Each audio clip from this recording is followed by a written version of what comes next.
Dumating na nga itong in-order kong Sweet Night perfume sa TikTok.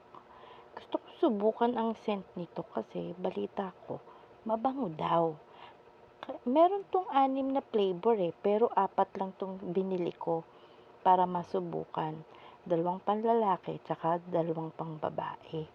Eto, medyo nahirapan pa akong magbukas sa plastic. Ito yung kulay yellow. Ayan, binubuksan ko na rin. Lahat bubuksan ko na para pag chinek ko ang amoy nila, mabilis ko nang buksan yung box. Ayan, excited pa nga ako dahil sa gustong gusto ko talagang maamoy yung kanyang amoy. Ayan, i-open ko na. Ito yung kulay dark blue. Yan.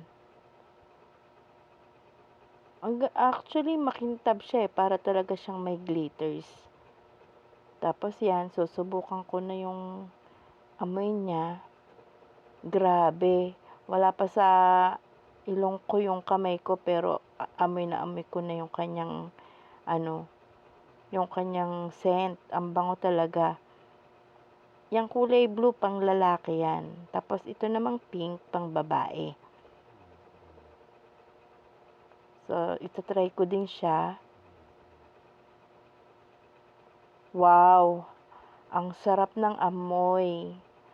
Hindi siya nakakasawa. At hindi masakit sa ulo. Yung bang matapang na parang sa iba na pabango. Ito, nagustuhan ko. 2 na yung nabubuksan ko. Ngayon naman, itong kulay yellow. At saka ang ganda ng packaging niya, pati yung box matibay. So kahit na siya sa ibato-bato siguro yan, hindi mababasag yung laman kasi matibay yung box. Yan, mabango din yung kulay yellow.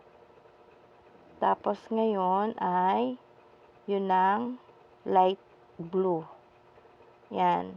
O, yung isa dark tapos yung isa light. Yan, itong light, ang bango rin nito, para kang bagong shower. Yan. Sige, try. Ang bango. Kahit na panlalaki siya, pwede rin siya sa pambabae. Kasi yung amoy niya, hindi masyadong matapang. Kaya masarap gamitin. Kaya ano pang hinihintay nyo guys? Mura lang yan. 100 plus lang yan sa TikTok. Kaya umorder na kayo sa Yellow Basket. Huwag kalimutan, ang Yellow Basket, order na!